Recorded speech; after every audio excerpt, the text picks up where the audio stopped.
Игорь Стрелков продает медаль за воссоединение Крыма с Россией за 1 миллион рублей. Глава общественного движения «Новороссия» Игорь Стрелков выставил на продажу медаль, полученную в память о воссоединении Крыма с Россией в 2014 году. Стартовая цена медали – 1 миллион рублей. Лот появился на сайте нумизматической аукционной фирмы. В описании говорится, что медаль является негосударственной наградой благотворительного фонда святителя Василия Великого. Вручалась лицам, внесшим наибольший личный вклад в возвращение Крыма в Россию. Представленный экземпляр медали был присужден Игорю Ивановичу Стрелкову. Стрелков Игорь Иванович, Гиркин Игорь Всеволодович, рождение 17.12.1970, Москва, государственный, военный и политический деятель, публицист и писатель, говорится в описании.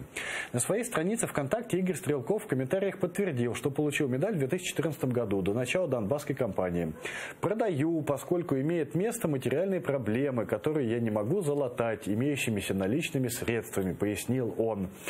Добавлю от себя, что медаль эту, она за номером, по-моему, 4, это действительно его медаль. Медаль эту вручил ему